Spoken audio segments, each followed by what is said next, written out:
ನಮಸ್ಕಾರ. ನಾನು ಶುಭಾ. ಬೇಸಿಗೆಯಲ್ಲಿ ತುಂಬಾನೇ ಬಿಸಿ, ನಮ್ಮನೇಲಿ ಎಸಿ, ಕೂಲರ್ ಇಲ್ಲ ಅನ್ನೋರು ಒಂದು ಪ್ಲಾಸ್ಟಿಕ್‌ದು ಬಾಟಲ್ ತಗೋಬೇಕು ವೇಸ್ಟ್‌ದು. ಅದರಲ್ಲಿ ನಿಮ್ಮ ಟವಲ್ಲು ಇಟ್ಬಿಟ್ಟು ಯಾವುದನ್ನ ಹಳೇದು ಅದಕ್ಕೆ ಚೆನ್ನಾಗಿ ನೀರು ಚಿಮುಕಿಸಿ 3-4 ತೆಂಗಿನ ಚಿಪ್ಪು ನಾನು ಫ್ರೀಜರಲ್ಲಿ ಇಟ್ಟಿದ್ದೆ. ಐಸ್ ಗಡ್ಡೆ ಕಟ್ಟಿದೆಯಲ್ಲ, ಇದನ್ನು ಇಟ್ಬಿಡ್ಬೇಕು ರಾತ್ರಿ ಟೈಮಲ್ಲಿ. ನೀವು ಫ್ಯಾನ್ ಕೆಳಗಡೆ ಒಂದು ಸ್ವಲ್ಪ ದೂರದಲ್ಲಿ ಇದನ್ನ ಇಟ್ಟಿದ್ದೀರಂದರೆ ನಿಮ್ಮ ರೂಮ್ ಎಲ್ಲ ತುಂಬಾನೇ ತಣ್ಣಗಿರುತ್ತೆ. ಬೇಕಾದರೆ ಟ್ರೈ ಮಾಡಿ ನೋಡಿ. ಸೆಕೆಂಡ್ ಟಿಪ್ಸು, ಒಂದು ಚಿಕ್ಕ ಬಾಟಲ್ ತಗೋಬೇಕು. ಬೇಕಿಂಗ್ ಸೋಡಾ ಒಂದು ಸ್ವಲ್ಪ, ಕೋಲ್ಗೇಟ್ ಪೇಸ್ಟ್ ತಗೊಂಡಿದ್ದೀನಿ. ನಿಮ್ಮ ಮನೇಲಿ ನೀವು ಬಳಸೋವಂಥ ಯಾವುದೇ ಪೇಸ್ಟ್ ಆದರೂ ತಗೋಬೋದು. ಚೆನ್ನಾಗಿ ಮಿಕ್ಸ್ ಮಾಡ್ಕೊಳ್ಳಿ. ಗಟ್ಟಿ ಆಗಬೇಕು. ಸೇಮ್ ಚಪಾತಿ ಹಿಟ್ಟು ಕಲಿಸ್ತೀವಲ್ಲ ಹಂಗೆ ಗಟ್ಟಿ ಆಗಿಬಿಡುತ್ತೆ. ಅಕಸ್ಮಾತಾಗಿ ಸೋಡಾ ಸ್ವಲ್ಪ ಕಮ್ಮಿ ಬಂದರೆ ಒಂದು ಸ್ವಲ್ಪ ಹಾಕ್ಕೊಳ್ಳಿ. ನಂದೇನು ಕಮ್ಮಿ ಬರಲಿಲ್ಲ, ಕರೆಕ್ಟಾಗಿತ್ತು. ನೋಡಿ ಹಿಟ್ಟು ತೋರಿಸ್ತಾ ಇದ್ದೀನಿ. ಸೇಮ್ ಹಿಟ್ಟು ನಾವು ಮಾಡ್ತೀವಲ್ಲ ಹಂಗಿರುತ್ತೆ ಇದು. ಇದನ್ನು ಚಿಕ್ಕ ಚಿಕ್ಕ ಉಂಡೆ ಥರ ಮಾಡ್ಕೋಬೇಕು. ನೋಡಿ ಚಿಕ್ಕ ಚಿಕ್ಕದಾಗಿ ಉಂಡೆ ಮಾಡಿಕೊಂಡು ಇದನ್ನು ಹೆಂಗೆ ಬಳಸೋದಂತ ತೋರಿಸ್ತೀನಿ ಬನ್ನಿ.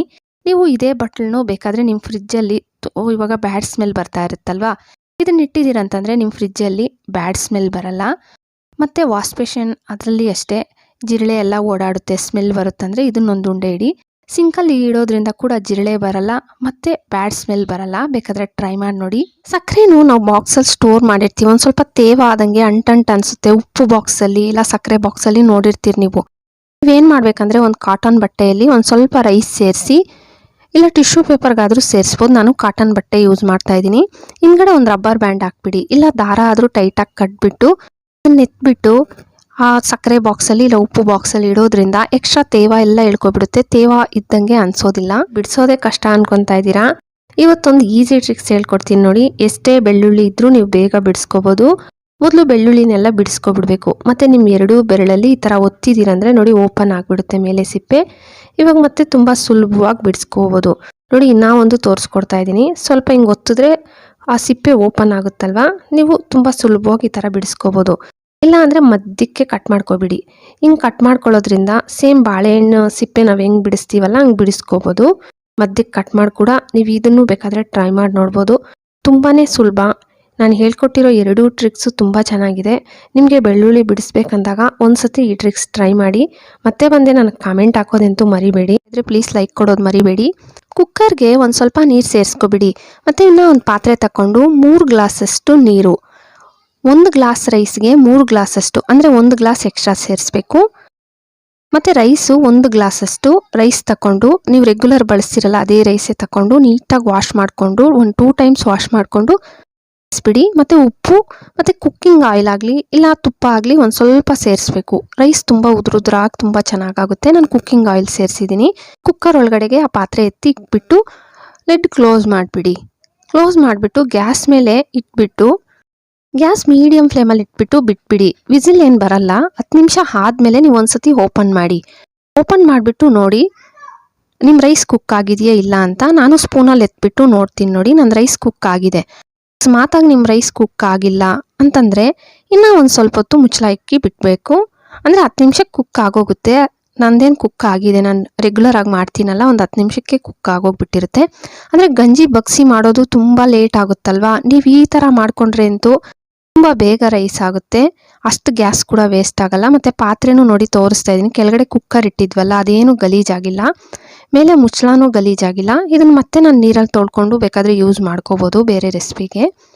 ಗಂಜಿ ಬಗ್ಸೋದು ಅಷ್ಟೇ ನೋಡಿ. ಈ ಥರ ಬರಲ್ಲ ಅನ್ನೋರು ಒಂದು ಗ್ಲಾಸ್ ಇಟ್ಬಿಟ್ಟು ಪಾತ್ರೆನ ಜಸ್ಟ್ ಹಿಂಗೆ ಬಿಟ್ಬಿಟ್ರೆ ಸಾಕು. ಸುಮ್ಮನೆ ಇಟ್ಕೊಳ್ಳಿ ಮೇಲೆ ಅಷ್ಟೇ.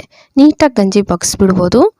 ಈ ಗಂಜಿನೂ ವೇಸ್ಟ್ ಮಾಡಬೇಡಿ. ನಾನು ಒಂದು ವಿಡಿಯೋ ಮಾಡಿದ್ದೀನಿ ಗಂಜಿಗೆ ಏನೇನಕ್ಕೆ ಯೂಸ್ ಮಾಡ್ಕೋಬೋದಂತ, ಆ ವಿಡಿಯೋ ಹೋಗಿ ನೋಡಿ. ರೈಸ್ ನೋಡಿ ಎಷ್ಟು ಉದುರುದ್ರಾಗಿ ಆಗಿದೆ. ಬೆಳಗ್ಗೆ ಮಾರ್ನಿಂಗ್ ನಮ್ಮ ಟಿಫನ್ಗೆ ಚಿತ್ರಾನ್ನ, ಪುಳೋಗ್ರಿ ಪ್ರತಿಯೊಂದಕ್ಕೂ ತುಂಬ ಚೆನ್ನಾಗಿ. ನೋಡಿ ಒಂದು ಬಾಣಲಿ ಇಟ್ಬಿಟ್ಟು ಗ್ಯಾಸ್ ಮೇಲೆ ಒಂದು ಸ್ವಲ್ಪ ಕಲ್ಲುಪ್ಪು ಹಾಕ್ಕೊಂಡಿದ್ದೀನಿ. ಅರಿಶಿನ 1 ಟೇಬಲ್ ಸ್ಪೂನ್ ಹಾಕ್ಬಿಟ್ಟು ಹುರ್ಕೋಬೇಕು. ಗ್ಯಾಸ್ ಮೀಡಿಯಮ್ ಫ್ಲೇಮಲ್ಲಿ ಇಲ್ಲ ಲೋ ಫ್ಲೇಮಲ್ಲಿ ಇಟ್ಕೊಳ್ಳಿ. ಹೈ ಫ್ಲೇಮಲ್ಲಿ ಹುರ್ಕೋಬಾರ್ದು. ಸೇಮ್ ನಾನು ವಿಡಿಯೋದಲ್ಲಿ ತೋರಿಸ್ಕೊಟ್ಟಂಗೆ ಒಂದು ಸ್ವಲ್ಪ ಹೊತ್ತು ಹುರ್ಕೊಂಡ್ರೆ ಸಾಕು. ಹೊಗೆ ಬರಬೇಕು. ನಿಮಗೆ ಗೊತ್ತಾಗುತ್ತೆ. ಹೊಗೆ ಬರೋಕ್ಕೆ ಸ್ಟಾರ್ಟ್ ಆದರೆ ಗ್ಯಾಸ್ ಫ್ಲೇಮ್ ಆಫ್ ಮಾಡಿಬಿಡಿ. ನಂದಿನ್ನ ಹೊಗೆ ಬರ್ತಾ ಇಲ್ಲ, ನೀವೇ ನೋಡ್ತಾ ಇದ್ದೀರಲ್ಲ. ನೀವು ಹುರ್ಕೊಳ್ಳೋವಾಗೆ ಏನು ಮಾಡಬೇಕಂದ್ರೆ ಸೈಡಲ್ಲಿ ಒಂದು ಬಟ್ಟೆ ಇಲ್ಲ ಕರ್ಚೀಪ್ ಆಗಲಿ ಇಲ್ಲ ಹಳೇದು ಯಾವುದನ್ನ ಬಟ್ಟೆ ಹಾಕಿಟ್ಬಿಡಿ. ನಾನು ಒಂದು ಕರ್ಚೀಪ್ ರೆಡಿಯಾಗಿ ಹಾಕಿಟ್ಟಿದ್ದೀನಿ. ನೋಡಿ ಹೊಗೆ ಬರ್ತಾ ಇದೆಯಲ್ಲ, ಈ ಟೈಮಲ್ಲಿ ಗ್ಯಾಸ್ ಫ್ಲೇಮ್ ಆಫ್ ಮಾಡಿಬಿಡಿ. ಬಟ್ಟೆ ಒಳಗಡೆಗೆ ಕರ್ಚೀಪ್ ಒಳಗಡೆಗೆ ನಾನು ಇದನ್ನು ಹಾಕ್ಕೊಬಿಡ್ತಾ ಇದ್ದೀನಿ. ಇದನ್ನು ಸೇಮ್ ಬುತ್ತಿ ಸುತ್ಕೊಂಡಂಗೆ ಸುತ್ತಬಿಟ್ಟು ಗಂಟು ಹಾಕ್ಬಿಡಿ.